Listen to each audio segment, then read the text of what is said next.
रूही जैसे ही बताती है शांतनु के आने के बारे में, जानवी का चेहरा खिल उठा। वो खुश होते हुए बोली, भाई आए हैं, मैं उनसे मिलकर आती हूँ। रूही मैं आ रही हूँ। जानवी जैसे ही वॉशरूम से जाने लगी, समर उसका हाथ पकड़कर खींचते हुए बोला, अब तुम इस हालत में अपने भाई से मिलोगी? वो तुम्हें ऐसे देखेगा तो मुझे ही ब्लेम करेगा। मैंने उसकी बहन का अच्छे से ख्याल नहीं रखा। मैं जा रहा हूँ, तुम चेंज करके आओ। जानवी अपना सर झुकाकर बिना कुछ कहे समर की बातें सुन रही थी, लेकिन समर उसकी फीलिंग न जाने क्यों बहुत अच्छे से समझ पा रहा था। उसे ऐसा महसूस होने लगा जैसे वो जानवी को बहुत अच्छे से जानता हो। उसकी आंखों में देखकर ही वो उसकी बातों को समझ पा रहा था। वो अब जानवी का हाथ छोड़कर वॉशरूम से चला गया। ड्रेसिंग टेबल के सामने खड़े होकर समर जैसे ही खुद को मिरर में खुद को देखता है, अपने आप से बड़बड़ाने लगा, मैं इतना बदल कैसे सकता हूँ? उसके रोने से मुझे फर्क पड़ता है। उसके बोले बिना ही मैं उसे अच्छे से समझ लेता हूँ। ऐसा कभी नहीं हुआ। जानवी से मुझे एक अटैचमेंट सी महसूस होने लगी है। वो मुझे बुरी नहीं लगती है, बस वो अच्छी सी लगने लगी है। ओह गॉड, क्या सोच रहा हूँ मैं इस तरह से बहक नहीं सकता हूँ। मैं जानबूझकर ऐसी कोई गलती नहीं करूँगा जिससे मुझे तकलीफ हो। तभी जानवी अपने पिंक कलर की साड़ी पहने हुए वॉशरूम से बाहर निकलती है और बिना समर को देखे ही मिरर के सामने खड़ी होकर अपनी मांग में सिंदूर भरते हुए माथे पर बिंदी लगाती है। फिर आंखों में काजल लगाकर हाथों में चूड़ियां पहनने लगी। एक कांच की चूड़ी उसकी कलाई में टूटकर चुभ गई। जानवी की जुबान से आह सुनते ही समर उसके सामने आकर उसके हाथ से निकलते हुए खून को देखकर कहने लगा, अक्ल नहीं है क्या तुम्हारे में? लग गई ना कांच? तुम ये कांच की चूड़ी पहनती क्यों हो?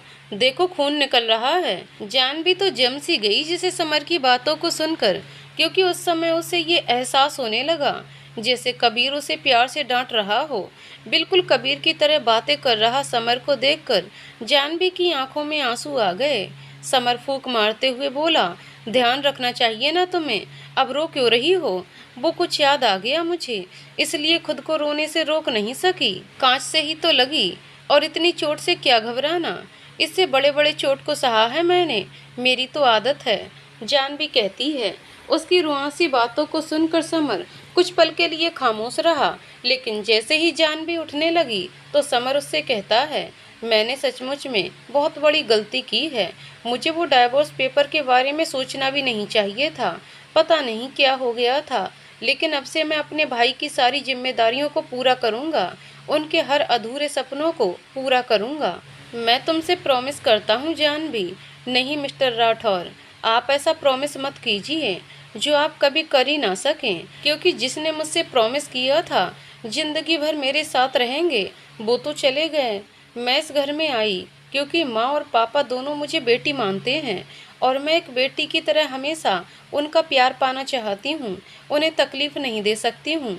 मेरा रिश्ता भले ही आपसे जुड़ गया है, लेकिन मेरी सोल अभी भी मेरे कबीर से जुड़ी हुई है। ऐसी कोई गलतफहमी मत पाल रखिएगा कि मैंने डिवोर्स पेपर किसी लालच की वजह से साइन नहीं किया, बल्कि मैंने इसलिए नहीं किया क्योंकि जिस दिन मुझे ऐसा लगने लगेगा कि आप पर मैं बोझ बन रही हूँ, या फिर आपका सच्चा प्यार आपको मिल गया है, उस दिन मैं आपको अपने इस झूठ भरे नाम के रिश्ते से मुक्त कर दूंगी।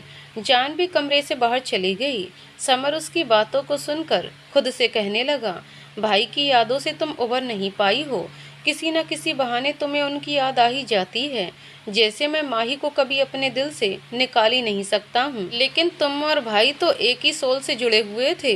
लेकिन अब मैं तुम्हें कभी हर्ट नहीं करूँगा।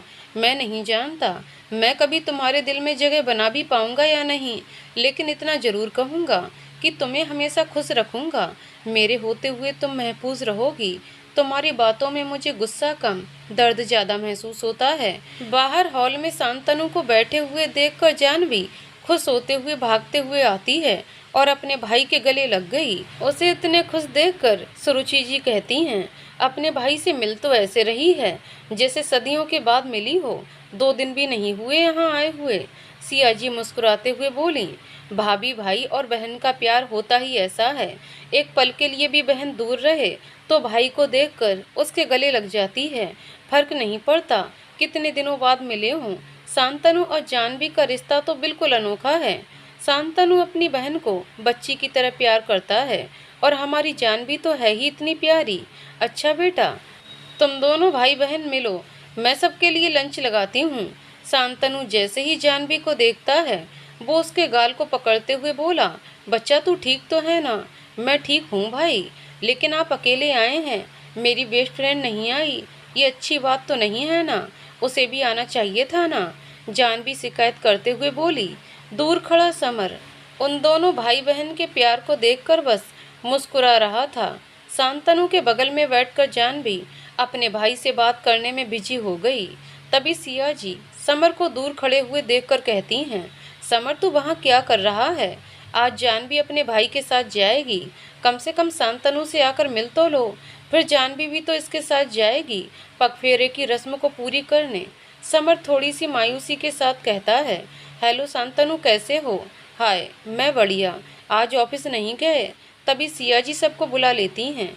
सारे लोग लंच करते हैं। आधे घंटे बाद जानवी अपना लगेज पैक कर लेने के बाद जैसे ही सीढ़ियों से उतरने लगी तो समर उसके हाथ से लगेज लेते हुए बोला, मैं इसे लेकर चलता हूँ। जानवी सिया जी और मिस्टर राठौर के पैर छूती है और रूही को गले लगाती है।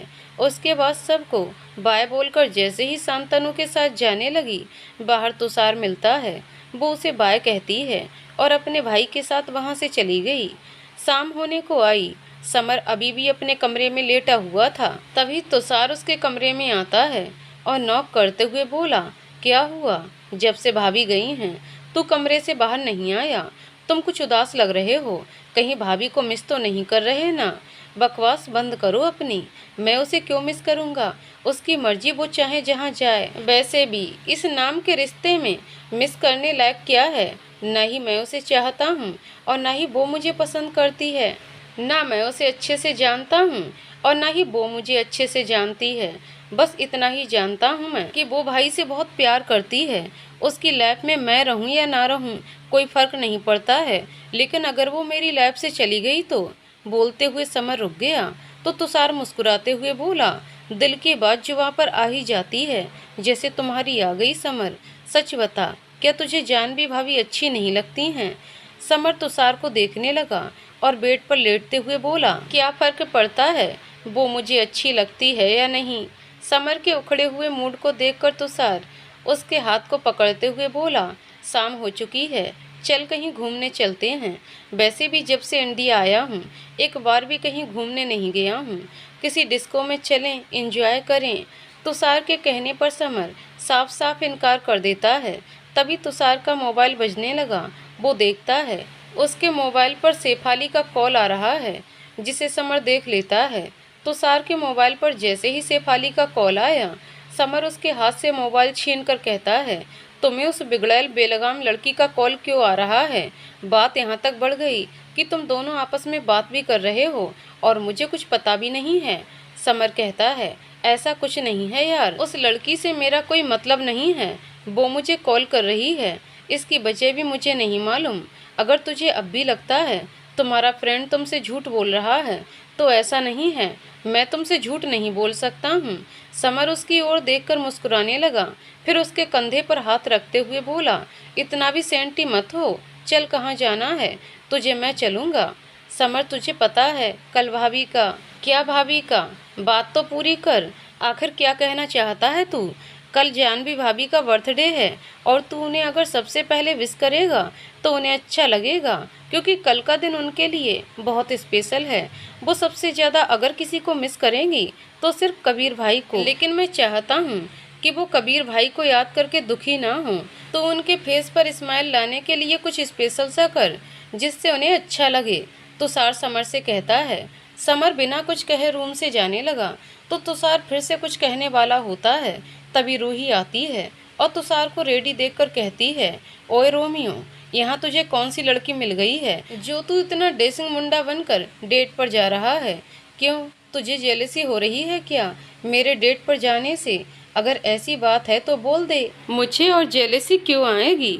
तू मेरा बॉयफ्रेंड है या फिर बेस्ट फ्रेंड है? इतना उड़ मत, क्योंकि मेरा बॉयफ्रेंड जो भी बनेगा वो तुम्हारी तरह डम्बो तो बिल्कुल नहीं होगा। बड़ा आया, अब हट, मुझे जाने दे। रूही एटीट्यूड दिखाते हुए बोली। तुषार की हंसी गायब हो गई और वो कुड़ते हुए कहा, तुझे तो बाद में बताऊंगा। मुझे डम्बो कहती है, जैसे खुद कितनी बड़ी जूलियट हो बंदरिया कहीं की। तूने मुझे बंदरिया कहा? खुद तो गोरिल्ला जैसा है। दोबारा मुझे कुछ कहा तो देखना, रूही कहती है और पांव पटकते हुए वहां से चली गई। तुषार को पहली बार रूही को चिढ़ाते हुए मजा आ रहा था। वो उसे जाते हुए देख रहा था।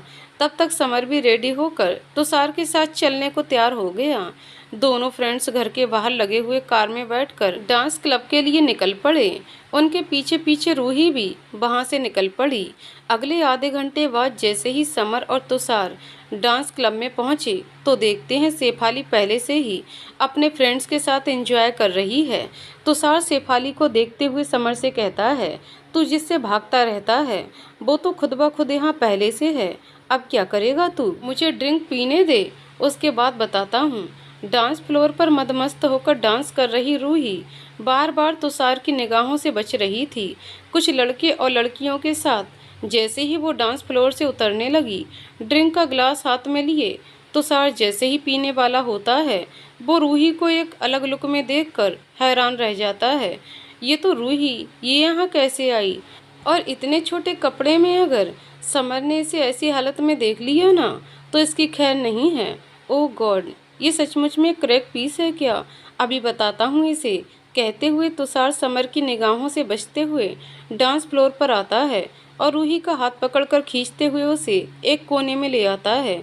रूही अचानक से तुषार को देखकर मुस्कुराने लगी और उसके चेहरे पर अपनी उंगली चलाते हुए बोली, तुम मेरा पीछा करते हुए यहाँ तक आ गए? वैसे मैं तुम्हें बता दूँ, मैं यहाँ एंजॉय करने आई हूँ।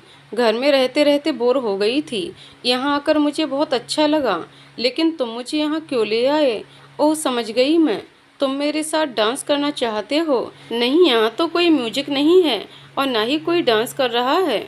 रूही नशे की हालत में बोले जा रही थी। तुषार उसकी मदहोश आंखों को देखकर खुद के इमोशंस को कंट्रोल करते हुए बड़बड़ाने लगा। मुझे इसे देखकर अजीब सी फीलिंग महसूस हो रही है। ऐसी हालत में मैं कहीं बहक ना जाऊं। नो, मैं इतना घटिया कैसे सोच सकता हूँ? रूही फिर स्माइल करते हुए बोली, तुम मेरे साथ डेट पर चलोगे? अगर हाँ तो उसके लिए तुम्हें मेरे होठों पर किस करना होगा। क्या बोल रही है ये? इसे होश भी नहीं है। मुझे डायरेक्ट किस करने के लिए बोल रही है पागल लड़की। समर ड्रिंक करने के बाद तुषार को ढूंढते हुए जैसे ही आगे बढ़कर जाने लगा, पीछे से शेफाली उसका हाथ पकड़कर कहती है, हेलो हैंडसम, आखिर तुम्हें मेरी मोहब्बत खींचकर यहाँ ले ही आई ना। आई नो तुम मुझे मिस कर रहे थे, लेकिन इसमें छिपाने वाली कौन सी बात है? मैं तो तुम्हें हर पल मिस करती हूँ, क्योंकि I love you so much. Summer नशे में तो था, लेकिन वो उसे खींचकर खुद से अलग करते हुए कहा, सटअप शेफाली, अपनी हद में रहो। तुम्हें देखकर तो मैं अपनी सारी हदें भूल जाती हूँ। तुम्हें जानवी का डर है ना? वो क्या कहेगी? अगर उसे हमारे रिलेशन के बारे में पता चलेगा तो अपनी वाइफ से झूठ बोल देना। ऐसे तुम्हारा भी फायदा और मेरा भी।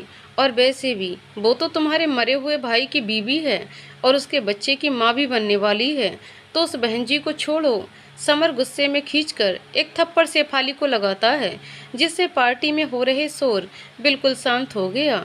सारे लोग शेफाली को नीचे फर्श पर गिरे हुए देख रहे थे और समर अपनी कॉलर ठीक करते हुए बोला, एक बार में तुम्हें समझ नहीं आता है क्या? मेरी वाइफ के बारे में अगर कुछ कहा तो इस बार तो सिर्फ थप्पड़ लगाया है मैंने, शायद इससे तुम्हारी अक्ल ठिकाने आ जाए। शेफाली गुस्से में बौखला उठी। उसके गाल पर समर की उंगली छप गई थी। वो अपने गाल पर हाथ रखते हुए बोली, समर राठौर, तुम्हें मैंने अपने सामने ना झुकाया तो मेरा नाम भी शेफाली बत्रा नहीं। समर क्लब से बाहर निकल कर आता है और तुषार को कुछ बताए बगैर ही वो वहाँ से चला गया। जानवी के घर आते ही रैना और शांतनु दोनों मिलकर उसका बहुत अच्छे से ख्याल रखते हैं। शाम होते ही शांतनु रैना को छोड़ने उसके घर चला गया। घर में अकेली जानवी अपने कमरे में आराम करने चली गई, लेकिन उसे रह रहकर समर की बातें याद आ रही थीं। अपने कमरे की खिड़की के सामने खड़ी होकर आसमान में चमक रहे चांद को देख रही थी कि किसी की आवाज़ सुनाई देती है, जानू। जानवी इधर उधर देखती है और चौंकते हुए बोली, जानू तो सिर्फ मुझे रैना बुलाती है, पहले कबीर बुलाते थे, लेकिन अब कौन है जो मुझे इस नाम से? जानू नीचे देखो, समर नशे में कहता है। जानवी नीचे देखती है तो हैरान रह गई, क्योंकि समर उसे जानू कहकर पुकार रहा था। वो उसकी ओर देखते हुए बोली, आप यहाँ क्या कर रहे हैं? और इस टाइम तो आपको घर में होना चाहिए था, यही कहना चाहती हो ना? लेकिन मुझे तुमसे मिलना था। नीचे आओ, तुम मेरी वाइफ हो ना, तो अपने हस्बैंड की हर बात माननी पड़ेगी तुम्हें। ये ठीक तो है ना? क्या हुआ है इन्हें? और ऐसी कैसी बातें बोल रहे हैं ये? अब सोचती ही रहोगी या फिर मेरे पास आओगी भी? 1 मिनट, मैं ही आता हूँ। समर लड़खड़ाते कदमों से जैसे ही आगे बढ़कर दरवाजे के सामने आया, तब तक जानवी वहां पहुंच गई थी। वो समर को नशे की हालत में देखकर गुस्से से घूरने लगी, तो समर उसके फेस को देखकर मुस्कुराते हुए बोला, ऐसे क्यों देख रही हो?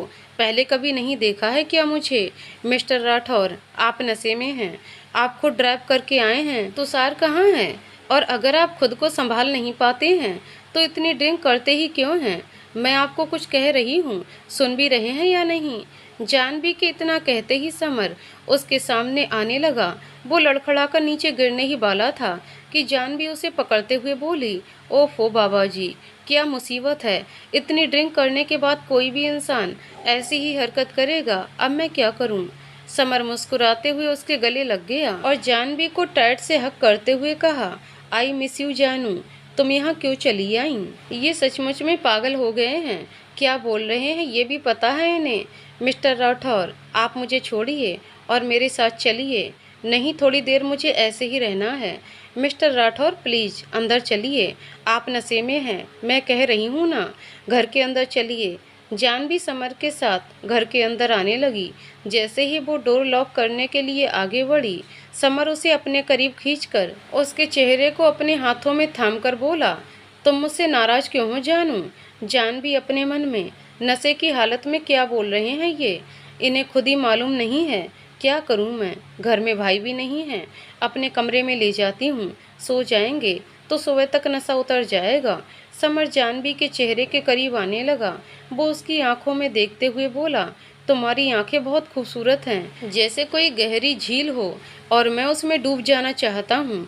तुम्हारे गुलाब की पंखुड़ी जैसे होठ पर मैं किस करना चाहता हूँ। समर जैसे ही जानवी को किस करने वाला होता है, वो अपने मुंह पर हाथ रख लेती है और अपनी आंखें बड़ी करके समर को आश्चर्य भरी निगाहों से देखने लगी। समर स्माइल करते हुए उसके फॉरहेड पर किस करते हुए कहा, मैं यहाँ तो किस कर सकता हूँ ना।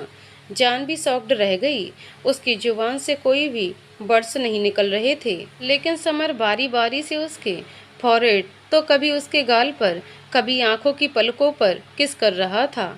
जानवी अपनी आंखें कसकर मूंदे हुए थी। जैसे ही वो उसकी नेक पर किस करने ही वाला होता है कि जानवी उसे दूर करते हुए अपने कमरे में चली गई। समर उसे जाते हुए देखकर कहने लगा, जानू क्या हुआ तुम्हें? तुम मुझे छोड़कर क्यों जा रही हो? मेरी बात तो सुनो। लेकिन जानवी अपने कमरे में आकर बेड के किनारे खड़े होकर समर की हरकतों से नाराज होते हुए बोली, ये ठीक नहीं है। माना कि मैं मिस्टर राठौर की वाइफ हूँ, लेकिन ये शादी सिर्फ और सिर्फ एक समझौता है, उससे ज़्यादा कुछ भी नहीं। मैं मिस्टर राठौर को अपने करीब कैसे आने दे सकती हूँ? ये गलत है। वो नशे में हैं, इसलिए उन्हें होश नहीं है। क्या कर रहे हैं वो? लेकिन मैं तो अपने पूरे होशो हवास में हूँ और मैं अपनी लिमिट क्रॉस नहीं करूँगी। तभी पीछे से समर की फिर से आवाज़ आती है। जानवी अपने आप को संभालते हुए समर के सामने आती है और गुस्से में कहने लगी, आखिर आप चाहते क्या हैं? क्यों कर रहे हैं ऐसा? जब हमारे रिश्ते का कोई मतलब ही नहीं है तो फिर ये सब क्यों? मिस्टर राठौर, मैं नहीं जानती आपके दिमाग में क्या चल रहा है और किस मकसद को पूरा करने आप मेरे करीब आना चाहते हैं। मैं बस इतना चाहती हूँ कि आप मुझसे दूर रहिए। समर जानवी की बातें सुनकर थोड़ी देर चुप रहा, फिर उदास होकर कहने लगा, जानू, मिस्टर राठौर प्लीज़, मैं जानवी हूँ और जानू कहने का हक आपको नहीं, तो प्लीज़ इस नाम को लेकर मुझे हर्ट ना करें। आपको आराम करना चाहिए। जानवी समर का हाथ पकड़कर बेड पर लेकर आती है और उसे लिटाकर फिर से कहती है, अब आप सिर्फ आराम करेंगे और बोलना बिल्कुल भी नहीं है, एकदम चुप रहना है आपको। जानवी को गुस्से में देखकर समर थोड़ा सा शांत हो जाता है और अपने सर पर से तकिए को हाथ में लेकर कहता है, मैं तुमसे माफ़ी मांगने आया हूँ। अपने किए का पछतावा हो रहा था मुझे समझ में नहीं आ रहा था तुम्हारा सामना कैसे करूं? किसी को हर्ट करना आसान है, लेकिन किसी के दिल में अपनी जगह बनाना आसान नहीं होता है। हाँ, हमारी शादी जिस हालात में हुई है, मैं एक्सेप्ट नहीं कर पा रहा था। माही मुझे हमेशा के लिए छोड़कर चली गई। उसके जाते ही जैसे मेरी जिंदगी वहीं रुक गई हो। गुस्सा भरा था मेरे दिल में इतना कि प्यार जैसे खूबसूरत वर्ड से नफरत करने लगा था। मैंने तुम्हें देखा, तुम्हारी सच्चाई जानने के बाद मुझे खुद से जलन होने लगी। कोई किसी से इतना प्यार कैसे कर सकता है कि उसके जाने के बाद भी उसे अपने पास महसूस करता हो। भाई के जाने का दुख मुझे भी है, लेकिन उन्हें हम सभी की याद क्यों नहीं आती थी? जब वो सबको छोड़कर चले गए थे तो मॉम और डैड को लगा कि वो एक दिन वापस जरूर आएंगे, लेकिन अब पता चला कि वो तुम्हारे लिए सबको छोड़कर चले गए थे। तुम हो ही ऐसी, सबसे अलग, जो तुम्हें एक बार अपना बना ले फिर तुम्हें छोड़ ही नहीं पाता है। मेरा हाल भी ठीक भाई की तरह हो गया है। जब से तुम्हें देखा है कुछ और देख ही नहीं पाता हूँ। तुम चाहे जैसी भी हो, सिर्फ मेरी हो। जानवी एकटक होकर सिर्फ समर की बातें सुन रही थी। अपने होश को खोकर वो समर के बगल में बैठ गई, फिर उसके सर के नीचे तकिए को लगाकर कहने लगी, मुझे थोड़ा टाइम चाहिए मिस्टर राठौर। मैं नहीं जानती आपकी बातों में कितनी सच्चाई है, लेकिन फिर भी न जाने क्यों मेरा दिल आपकी बातों पर यकीन करने को कहता है। आपकी बातें मुझे सच लग रही हैं। आप आराम कीजिए, मैं नींबू पानी लेकर आती हूँ। शायद उसे पीने के बाद आप बेटर फील करें। तुम कहीं मत जाओ, बस मेरे पास रहो। मैं बिल्कुल ठीक हूँ। तुम साथ रहोगी तो सब कुछ ठीक हो जाएगा। अगर फिर भी मुझे सजा देना चाहती हो तो मुझे मंजूर है। समर जानवी के हाथ पर अपने हाथ को रखते हुए बोला। जानवी अपनी आंखें बंद करके समर के बगल में लेटते हुए बोली, सजा तो जरूर दूंगी, लेकिन जब आप पूरे होश में आएंगे तब, क्योंकि बहुत हर्ट किया है आपने, मुझे रुलाया भी है। मैंने कभी ऊंची आवाज में किसी से बात नहीं की, लेकिन मैंने आपसे की। I am sorry. समर के चेहरे पर मुस्कान आ गई। वो जानवी को देखकर कहता है, तुम सॉरी बोलते हुए क्यूट लगती हो, लेकिन तुम नाराज क्यों हो रही थी? आपकी हरकतें ही ऐसी हैं कि नाराज होना तय है। अब मुझे नींद आ रही है तो मैं सोने जाऊं। जानवी मुस्कुराते हुए बोली। पहली बार जानवी के चेहरे पर खुशी छलक रही थी और साथ ही साथ एक सुकून भी। समर का साथ अब जानवी को अच्छा लगने लगा था। वो समर की बाहों को कसकर पकड़ते हुए अपनी आंखें बंद कर लेती है। जानवी गहरी नींद में सो गई थी, लेकिन समर की आंखें अभी भी खुली हुई थीं। वो अपनी खुली आंखों को घड़ी की ओर घुमाता है और रात के 12 बज रहे थे। उसे तुषार की कही बातें याद आ गईं और ये भी पता था कि जानवी का बर्थडे है। वो धीरे से अपनी जगह से उठकर बेड से उतरता है और किचन की ओर चला गया। किचन में आते ही वो अपने मोबाइल की लाइट ऑन करके कुछ ढूंढने लगा। तभी उसका मोबाइल बजने लगा। समर देखता है तुषार का कॉल आ रहा है।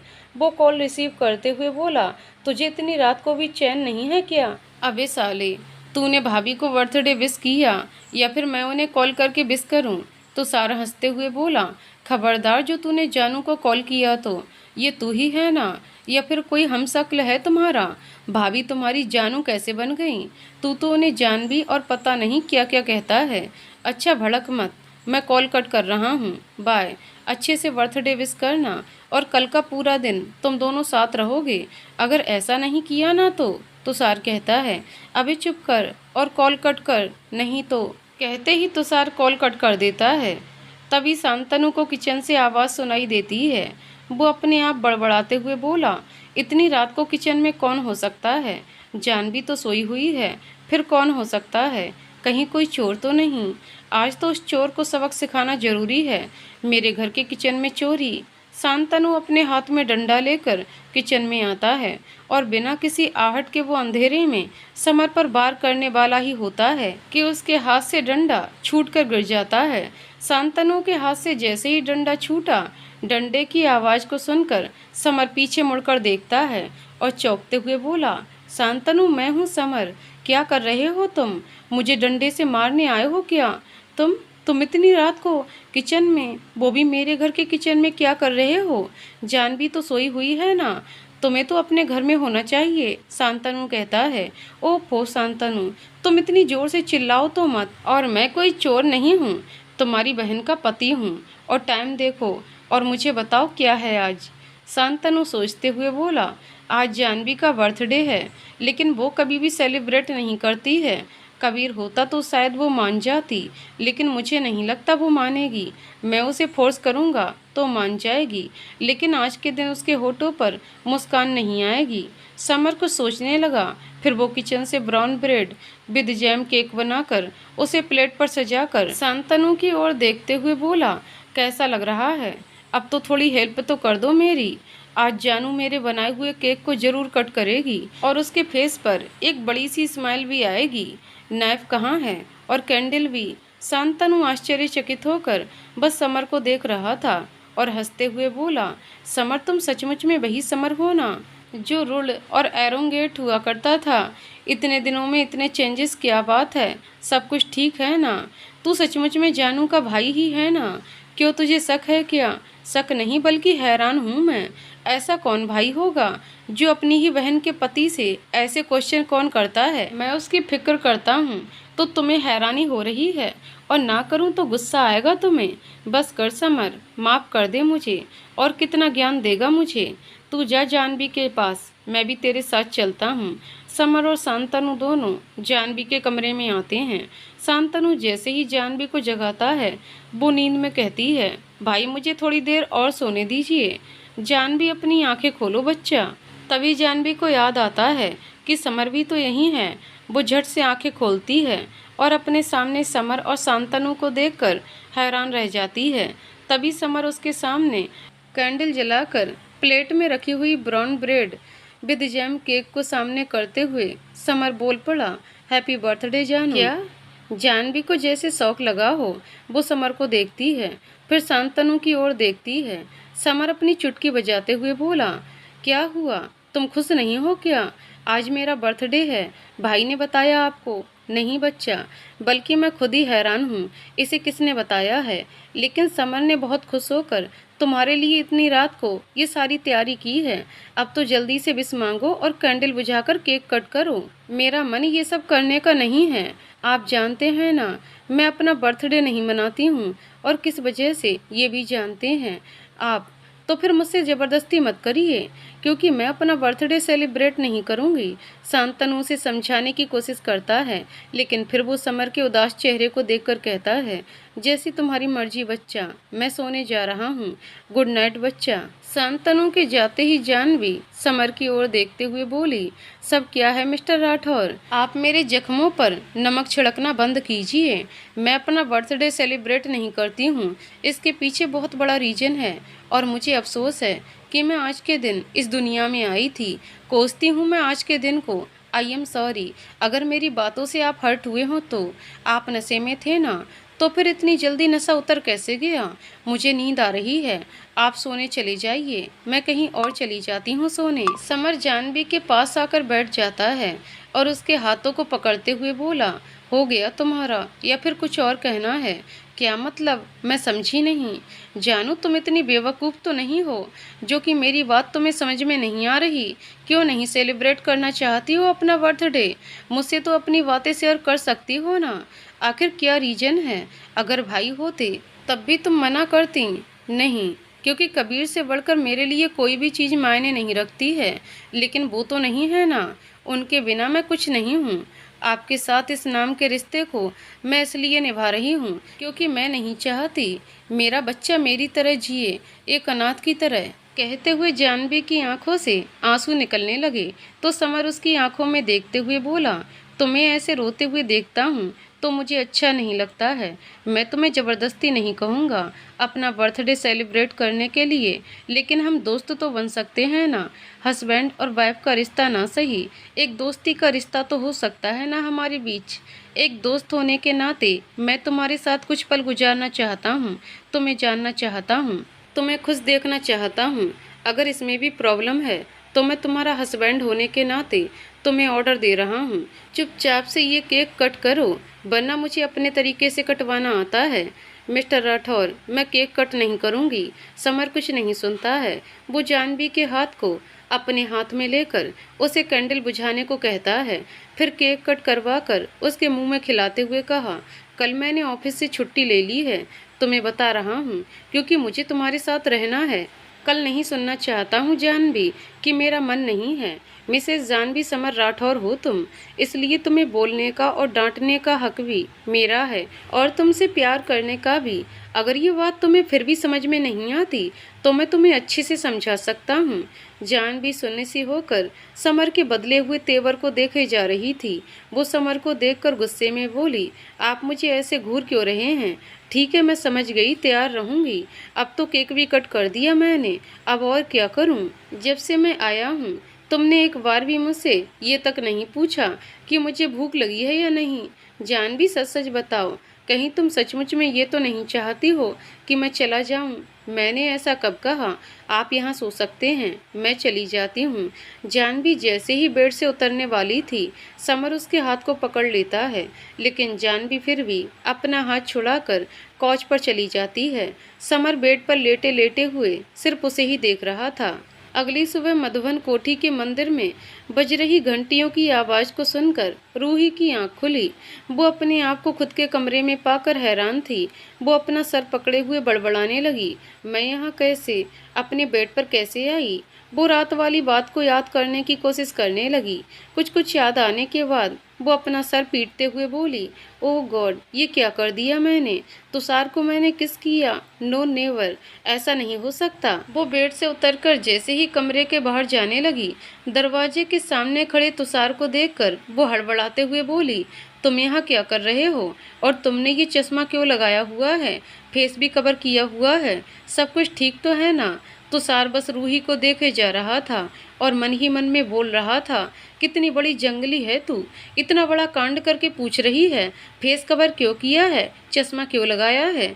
इसकी तो जी चाह रहा है अभी इस पर सारा गुस्सा उतार दूं, लेकिन अब बुत की तरह खड़े रहोगे या फिर कुछ बोलोगे भी? तुषार, मैं तुझसे पूछ रही हूँ। तुषार जैसे ही अपने फेस पर से कवर हटाता है, उसके गाल पर लाल लाल निशान बने हुए थे, आंखों के नीचे काले लाल घेरे बने हुए थे। उसे ऐसे देखकर रूही को हंसी आ गई। वो हंसते हुए बोली, आंखों के नीचे लाल निशान, किसी ने आंखों में ही झटका दिया है क्या? और ये क्या, गाल पर इतने सारे लिपस्टिक के निशान और होठ पर कट के निशान? जरूर किसी डेट पर गए होगे, गर्लफ्रेंड ने किया होगा ना? तुषार गुस्से भरी निगाहों से रूही को घूरते हुए बोला, एक जंगली ने मेरे साथ ये सब किया है, लेकिन अब बोलने से कोई फायदा नहीं है। तुषार जाने लगा तो रूही उसका हाथ पकड़कर अपने करीब खींच लेती है और मुस्कुराते हुए बोली, वैसे ऐसे फेस के साथ अगर तुम फिर से अपनी गर्लफ्रेंड के पास जाते हो तो वो और इम्प्रेस हो जाती। लेकिन तुषार उसकी ओर बिना देखे ही अपने आप को छुड़ाकर उस कमरे से चला गया। तो रूही बड़बड़ाने लगी, इसे क्या हुआ है? स्ट्रेंज बिहेव क्यों कर रहा है, जैसे मुझे जानता ही नहीं हो। समर सुबह से ही जानवी की केयर कर रहा था। उसकी कॉफी से लेकर ब्रेकफास्ट तक की सारी तैयारी उसने खुद की थी। शांतनु जितना हैरान था उससे कहीं ज्यादा जानवी शॉक्ड में थी। आखिर ऐसा क्या हो गया था समर को जो वो जानवी की इतनी केयर करने लगा था? जानवी एक बार समर से पूछना चाहती थी, आखिर वो इतना सब क्यों कर रहा है? कोई रीजन तो जरूर होगा। लेकिन अगले ही पल जैसे ही वो अपने कमरे में आई, सामने बेड पर रखी हुई साड़ी को देखकर वो और भी ज्यादा हैरान रह गई।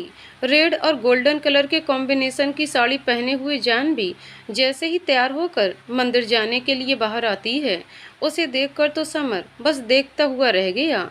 लेकिन जानवी उसकी नज़रों को भांपते हुए बोली, आप मुझे देखते रहेंगे या फिर मुझे लेकर जाएंगे? समर उसे अपनी गोद में उठा लेता है। दूर खड़ा शांतनु उन दोनों को ऐसे देखकर खुश होकर घर के अंदर चला गया। लेकिन जानवी नर्वस होते हुए बोली, ये क्या कर रहे हैं आप? मैं खुद भी चल सकती हूँ मिस्टर राठौर, प्लीज मुझे नीचे उतारिए। उसकी बातों को अनसुना करके समर शरारती मुस्कान लिए हुए कहता है, तुमने पूछा नहीं कहाँ लेकर जा रहा हूँ तुम्हें, लेकिन आज तुम्हारी लाइफ का सबसे बड़ा दिन है तो कुछ तो स्पेशल होना चाहिए। मुझे कोई शौक नहीं है, लेकिन मेरी जिद है, वो तो तुम्हें माननी पड़ेगी। अब कोई ऑप्शन भी नहीं है, तो अब तुम बैठो, मैं कार ड्राइव करता हूँ। 1 मिनट, सीट बेल्ट। बोलते हुए समर जैसे ही जानवी के बैक साइड को देखता है तो उसकी ब्लाउज की जिप खुली हुई थी। वो जानवी की ओर देखते हुए बोला, तुम्हारे ब्लाउज की जिप खुली हुई है। जानवी अपनी आंखें बड़ी करते हुए सोचने लगी, अब क्या करूं मैं? घर के अंदर भी नहीं जा सकती हूँ, रहना भी नहीं आई है। जानवी को ऐसे संकोच करते हुए देखकर समर कहता है, अगर तुम्हें कोई ऐतराज ना हो तो मैं तुम्हारी हेल्प कर सकता हूँ। हाँ ठीक है। जानवी अपने बालों को आगे कर लेती है और समर जिप लगा लेता है और कार ड्राइव करने लगा। कुछ देर बाद दोनों एक बड़ी सी बिल्डिंग के सामने आते हैं। जानवी जैसे ही उस बिल्डिंग को देखती है, वो शॉक्ड होते हुए बस समर को देखने लगी। समर और जानवी का पीछा करते हुए एक कार वहीं से थोड़ी दूर पर रुक जाती है और उसमें बैठा हुआ एक इंसान बस जानवी को ही देखे जा रहा था। तभी समर का मोबाइल बजने लगा, लेकिन वो अपनी कॉल को इग्नोर करते हुए जानवी का हाथ पकड़कर बिल्डिंग के सामने ले गया। जानवी अभी भी कार में बैठी हुई थी। वो समर की ओर सवालिया निगाहों से देखती हुई बोली, वैसे हम मंदिर जाने वाले थे ना, तो फिर कहाँ जा रहे हैं? तुम्हारे लिए सरप्राइज है जानवी, थोड़ा सा पेशेंस रखो, उसके बाद तो पता चल ही जाएगा। जानवी थोड़ी देर शांत रही। वो फिर से कहने लगी, मिस्टर राठौर, ये आपके हाथ में चोट कैसे लगी? जानवी थोड़ी देर चुप रहोगी तुम?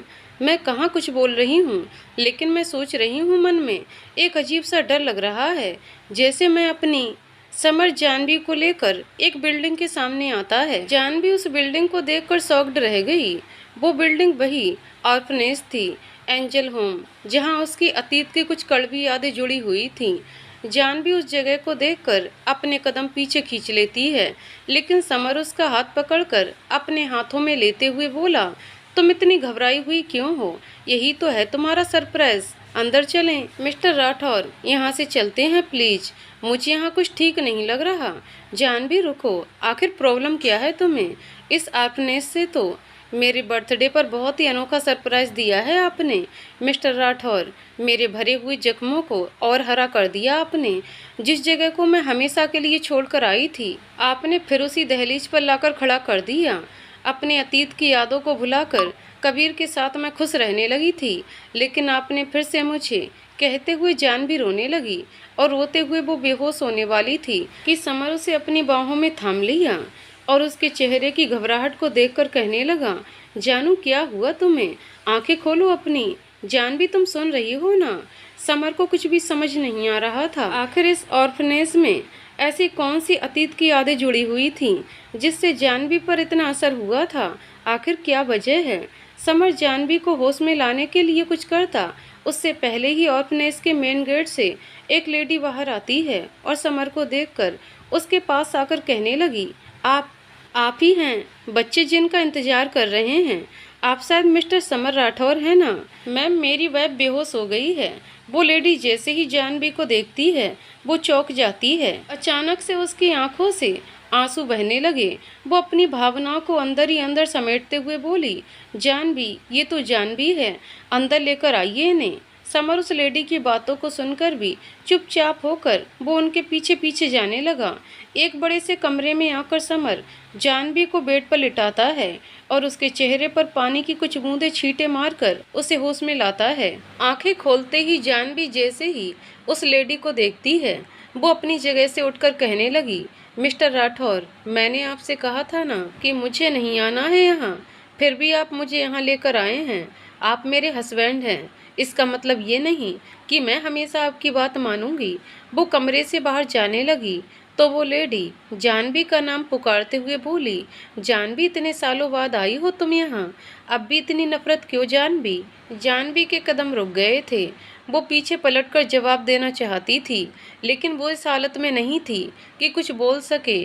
लेकिन समर जानवी के हाथ को पकड़कर उसे रोकता है और कहता है, जानवी रुको यहीं तुम, और मेरी बात ध्यान से सुनो।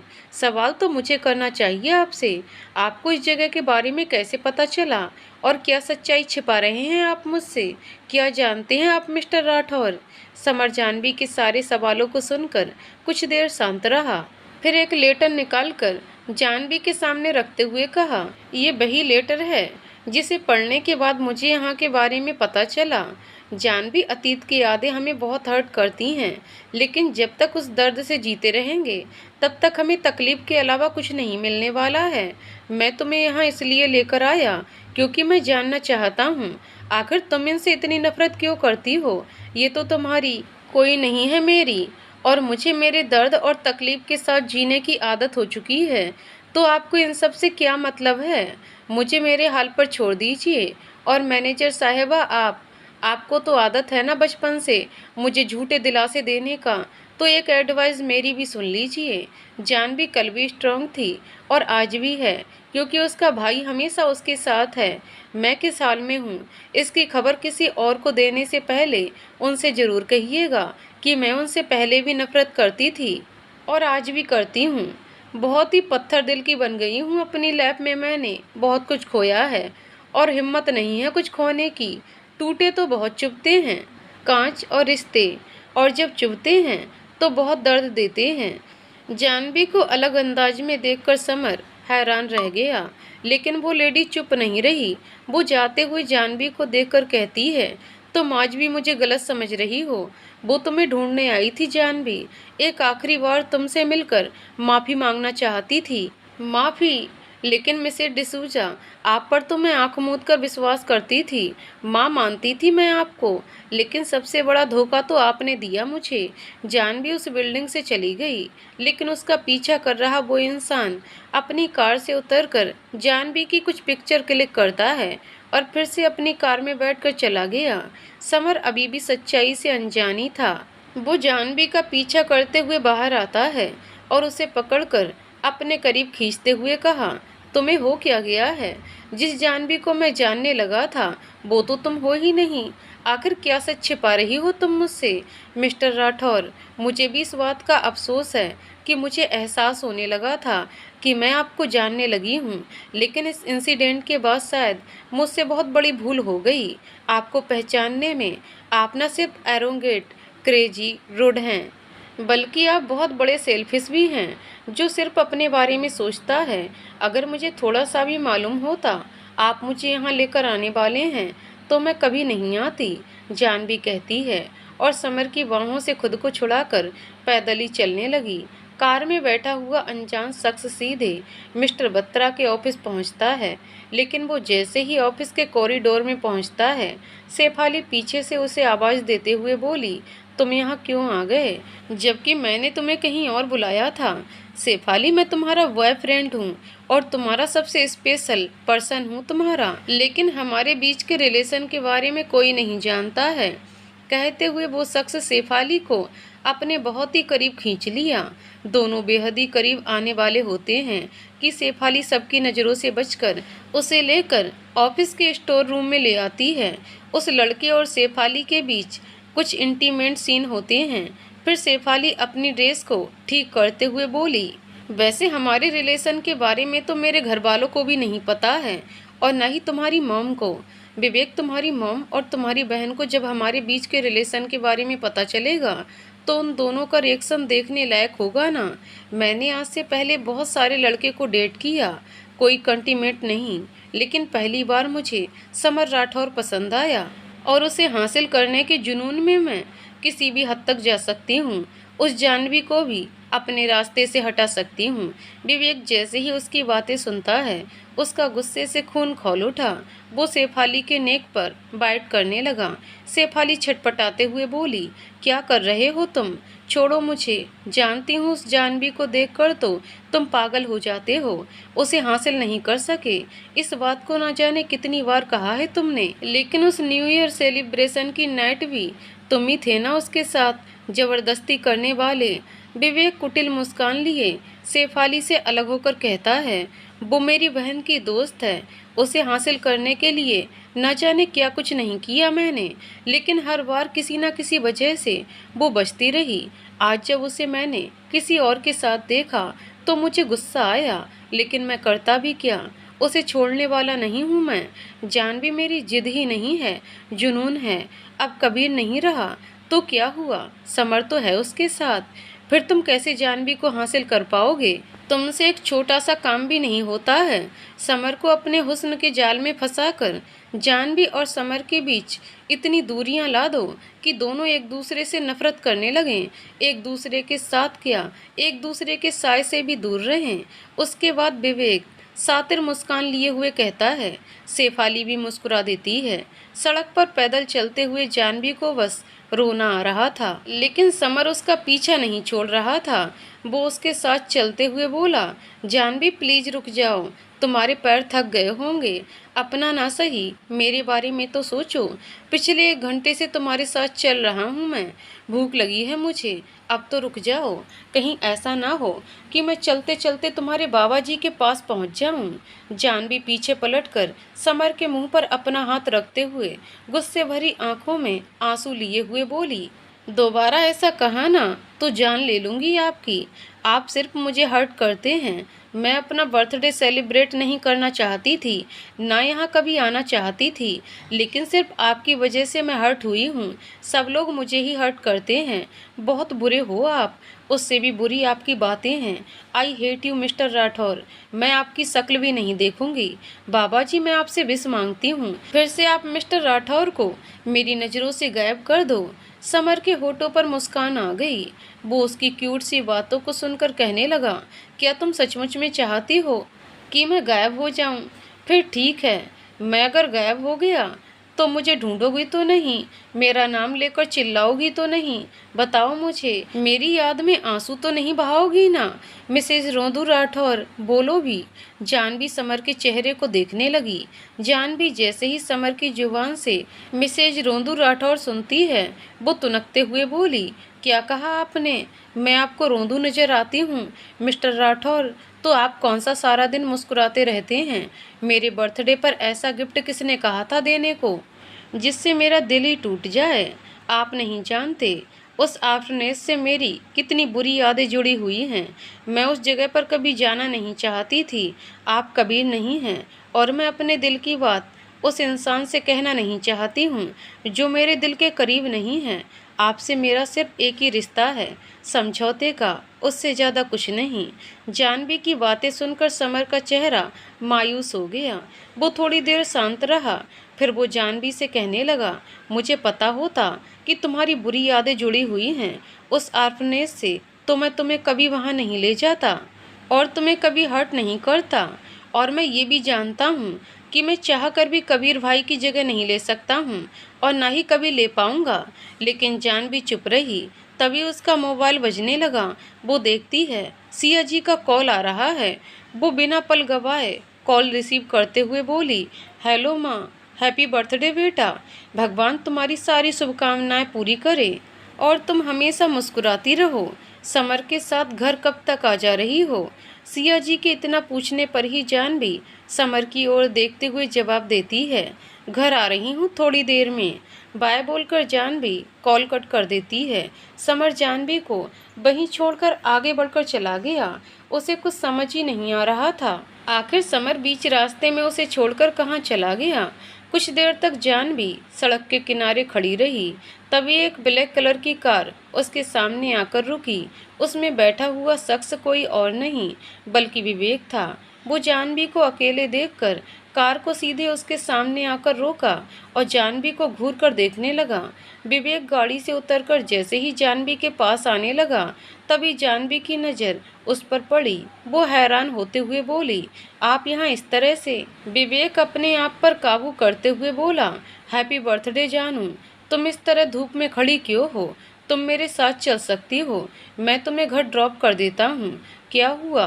मुझे देखकर तुम इतनी हैरान क्यों हो, जैसे पहली बार देख रही हो? तुम्हारी बेस्ट फ्रेंड, उप्स, तुम्हारी होने वाली भाभी, रैना का भाई हूँ मैं। इतने अच्छे से जानता हूँ तुम्हें। कहकर विवेक जानवी के कंधे पर अपने दोनों हाथ रख देता है। लेकिन दूर से अपनी कार में आ रहा समर जब विवेक को देखता है तो उसे बहुत ही अजीब लगता है। वो कार को रोककर जानवी का हाथ पकड़कर अपने करीब करते हुए कहा, तुम्हें कुछ देर के लिए ही तो छोड़ा था, अकेले किसी भी अनजान से इतने क्लोज आकर बात क्यों करने लगी? समर के चेहरे को देखकर ही जानवी समझ गई थी कि समर जलन के मारे गुस्से में बोल रहा है। वो जानबूझकर समर से कहती है, मिस्टर राठौर, आप बिना सोचे समझे कुछ भी बोले जा रहे हैं। जेलेसी आपके चेहरे पर साफ साफ नजर आ रही है। तुम मेरे साथ चलो, मॉम और डैड सारे लोग तुम्हारा इंतजार कर रहे हैं। तभी विवेक अपना हाथ आगे बढ़ाते हुए, हैप्पी बर्थडे जानू, आज तुम्हारा बर्थडे है, इसलिए ये छोटा सा गिफ्ट आपके लिए।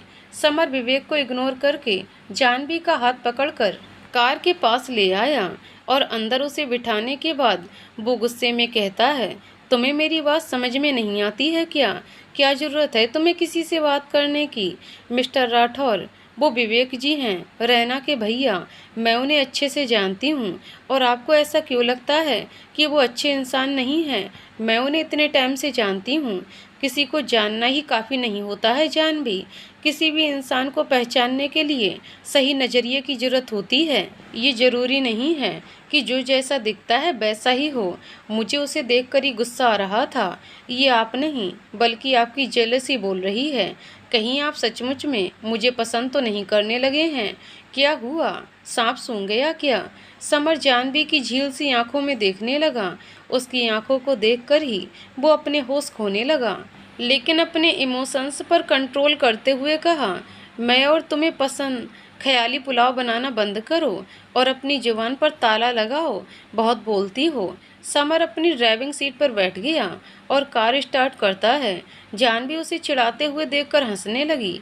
कुछ देर बाद दोनों मधुबन कोठी पहुंच गए थे, लेकिन समर अभी तक गुस्से में था।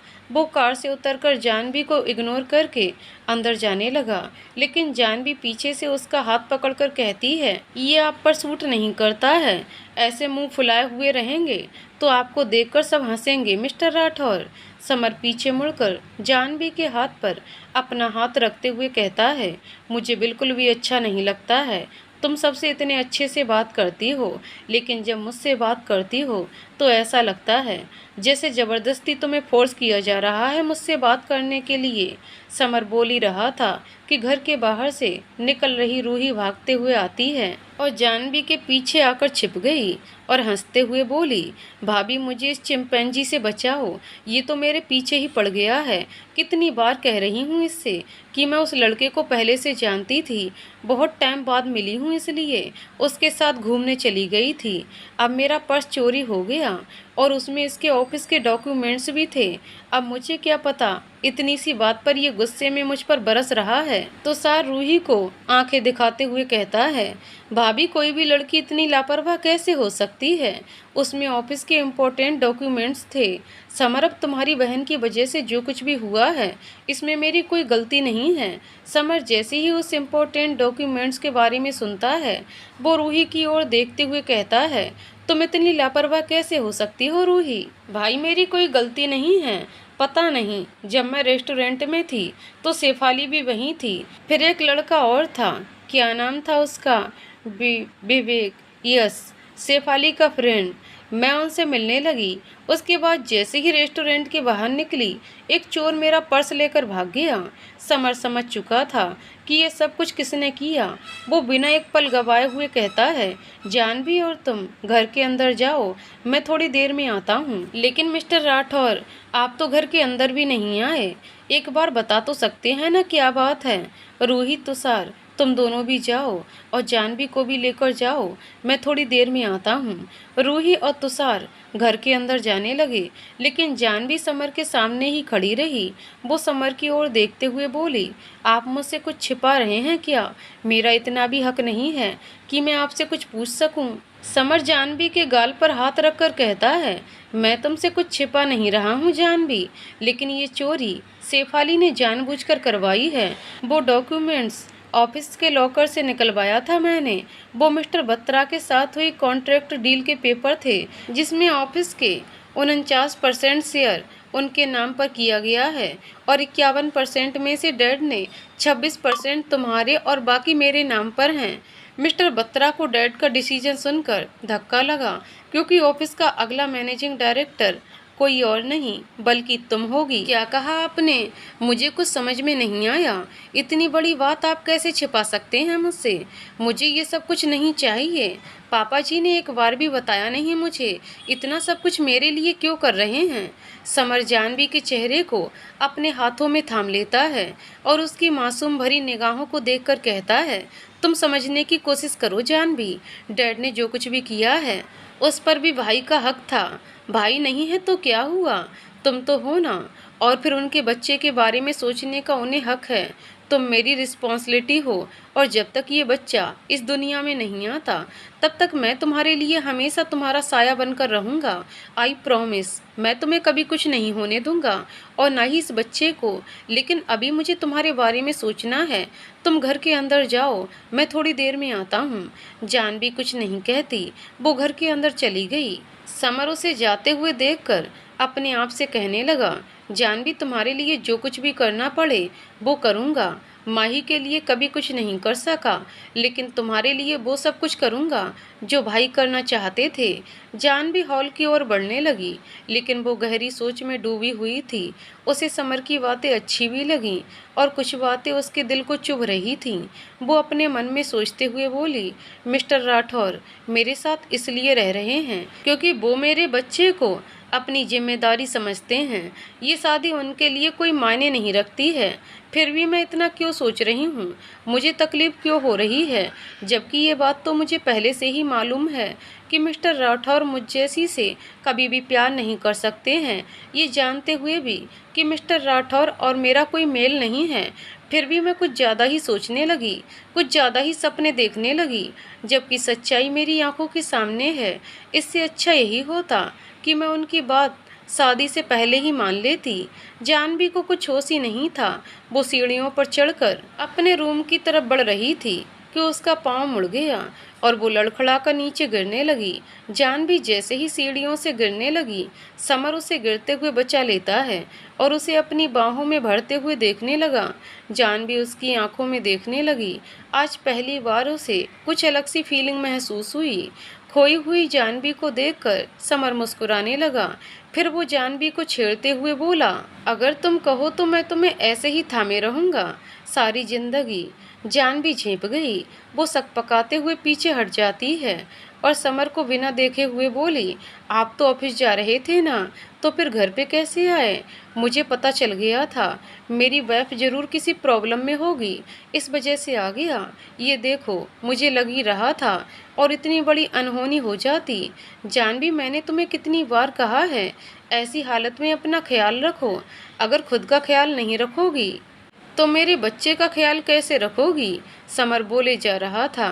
जानवी अचंभित रह गई क्योंकि आज पहली बार वो जानवी पर गुस्सा भी कर रहा था और केयर भी। और क्या चाहिए एक पत्नी? उसका पति उसका ख्याल रखे और उसे प्यार करे। लेकिन जानवी अपनी झुकी हुई नज़रों को उठाकर समर की ओर देख ही रही थी कि समर उसे अपनी गोद में उठा लिया।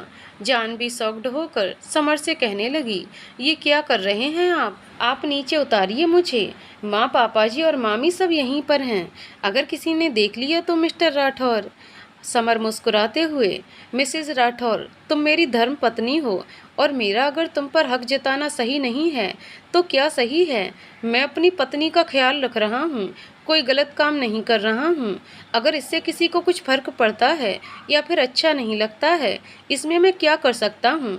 समर जानवी को लेकर कमरे में दाखिल होता है, फिर उसे बेड पर लिटाकर पिलो को सही करते हुए कहा, यहाँ से हिलना भी मत और किचन में तो तुम कदम भी नहीं रखोगी। मैं तुम्हारे लिए खाने के लिए लेकर आता हूँ। समर जाने लगा तो जानवी बेड से उतरने लगी तो समर अपने कदम रोककर जानवी की ओर पलटता है और उसे आंखें दिखाते हुए कहता है, तुम्हें मेरी बातें एक बार में समझ नहीं आती हैं क्या? अभी कुछ बोला था ना मैंने। जानवी मेरी बात कान खोलकर सुनो। तुम यहाँ से कहीं नहीं जाओगी तो नहीं जाओगी। अगर मेरी बात को नज़रअंदाज करने की कोशिश की तो। समर को गुस्से में देखकर जानवी सहम गई। वो अपनी नज़रें नीचे झुका लेती है। समर किचन में आता है तो देखता है उसकी मॉम और मामी दोनों काम में उलझे हुए थे। सुरुचि समर को किचन में देखकर, क्या बात है बेटा, तुम तो किचन में कदम भी नहीं रखते हो। आज सूरज पश्चिम से उगा है क्या? बहुत ही अजूबा है, पहली बार हमारा समर किचन में आया है। मामी, जानवी इस हालत में है, उसे हमेशा किसी के साथ की जरूरत होती है। अगर मैं टाइम पर नहीं आता तो न जाने आज क्या हो जाता। वो सीढ़ियों से गिरते गिरते बची।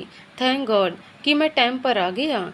समर अपनी बात पूरी करता है और फ्रिज से फ्रूट निकाल कर कट करने लगा, फिर ग्लास में जूस निकालने लगा। सिया जी को टेंशन होने लगी। उन्होंने जैसे ही जानवी के बारे में सुना, वो बिना कुछ बोले अपनी बहू के कमरे में आईं और उसे बेड पर लेटे हुए देखकर चिंतित स्वर में बोली, जानवी बेटा, तुम ठीक तो हो ना? ऐसी हालत में तुम्हें अकेले नहीं छोड़ना चाहिए था।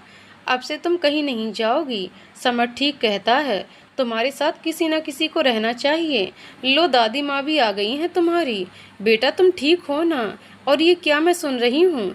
अब से तुम्हारा ध्यान मैं रखूंगी, जैसे अपनी बहू का रखती थी, दादी माँ कहती हैं। तो सिया जी मुस्कुराते हुए बोली, माँ जी सही कह रही हैं जानवी, इन्होंने मेरा ख्याल बिल्कुल माँ की तरह रखा था और आज तुम माँ बनने वाली हो, इसलिए अब से तुम्हारा ख्याल रखने की जिम्मेदारी हमारी है। तभी समर अपने हाथ में फ्रूट की प्लेट और जूस का गिलास कमरे में ले आया और अपनी मॉम को देते हुए कहा, ऑफिस में अर्जेंट काम आ गया है, मेरा जाना जरूरी है मॉम, लेकिन जब ये पूरी प्लेट फिनिश ना करे आप यहाँ से उठिए मत, वरना ये लापरवाह तो है ही। जान भी अपनी बड़ी बड़ी आंखों से समर को घूरने लगी। समर वहाँ से ऑफिस के लिए निकल पड़ा। शेफाली और विवेक ऑफिस में ही थे। शेफाली अपने केबिन में विवेक के साथ ड्रिंक करने में बिजी थी। चीयर्स करते हुए शेफाली कहती है, ये फाइल सारी मुसीबतों की जड़ है और सबसे बड़ा कांटा वो जानवी है। विक्रम, उसे देखकर तुम्हारे होश के उड़ गए हैं। दिल के सारे अरमान धरे के धरे रह जाएंगे। अगर कुछ नहीं किया तो तुम इतनी जल्दी हार मान चुके हो क्या?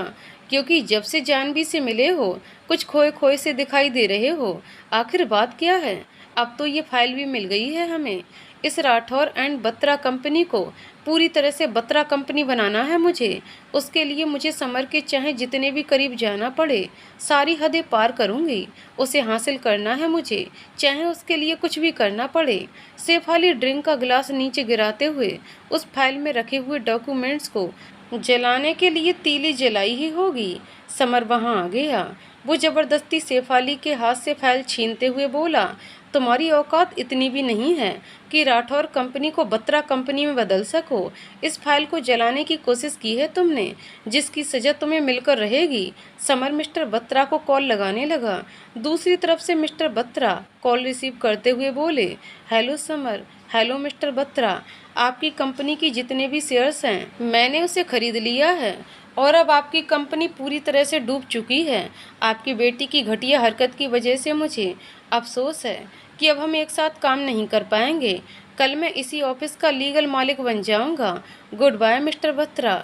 समर डीप स्माइल करते हुए कॉल कट किया, लेकिन शेफाली के चेहरे का रंग उड़ चुका था। वो शॉक्ड होकर समर के कॉलर को पकड़ते हुए बोली, तुम्हारी ये सब कहने की हिम्मत भी कैसे हुई? अब तक मैं तुमसे प्यार से पेश आ रही थी, लेकिन अब तुम शेफाली बत्रा की नफरत देखोगे। शेफाली बत्रा मोहब्बत से ज़्यादा नफरत करती है और उसकी क्या औकात है ये तुम सोच भी नहीं सकते हो।